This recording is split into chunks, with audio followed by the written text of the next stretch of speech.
Today, we're going to talk about the true cost of owning a home in San Carlos. We're going to break it down into the 6 key elements that comprise the cost of home ownership.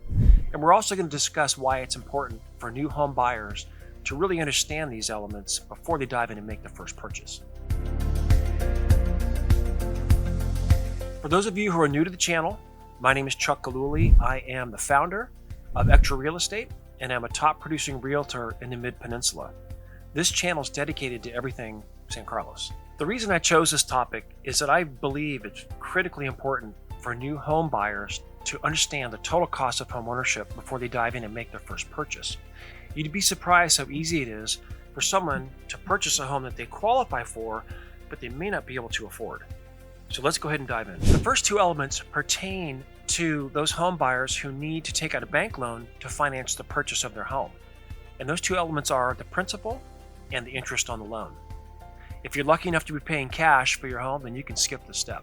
The principal is simply the amount of money that you're borrowing from the bank, and the interest is what they're going to charge you to borrow that money. These are the 2 things that you typically see on a pre-approval letter like this. And a common mistake that people make is that they assume that's the total cost of purchasing a home without even discussing the other 4 steps. The third element is also one of the most painful: property taxes. San Mateo County collects about 1% of the assessed value of your home, plus the city of San Carlos also collects about 0.25% to cover things like mosquito abatement, sewer maintenance, school bonds, etc. The fourth element we're going to discuss is home insurance. Now, up until recently, home insurance is pretty much an afterthought. It would cost you about $100 to insure a home, but that's no longer the case. Because of all the natural disasters we've had in California, and also a little bit of political wrangling between the insurance companies and the state of California, insurance prices have gone way up, if you can even get insurance at all. So far we've discussed the first 4 elements: principal, interest, taxes, and insurance.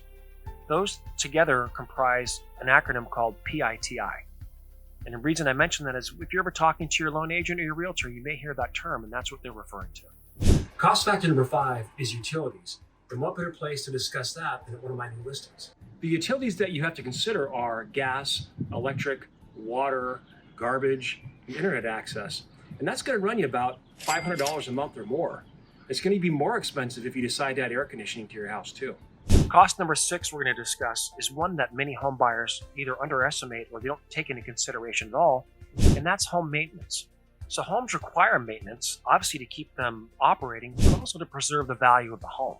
You got to keep paint on the home, you got to keep the roof in good shape, the appliances got to keep running, the list goes on and on. So now let's have some fun. Let's roll this all together into an example of a typical starter home in San Carlos. The cost of the home for this example is $2 million. I know that's a lot for a starter home, but that's where the market's at. The property tax for a $2 million purchase is about $25,000 a year. Let's estimate home insurance to be about $2,000 a year, and utilities at about $750 a month, and then another $500 a month for maintenance. The sum total of all the expenses comes out to be about $13,600 per month, or approximately $163,000 per year. What's really important to understand is how much money you have to make to be able to afford that cost. If you assume roughly about a 40% tax bracket, that means that you have to have a gross income of at least $272,000 just to afford that house. And that does not include food, clothing, or incidentals. I hope you found this video useful.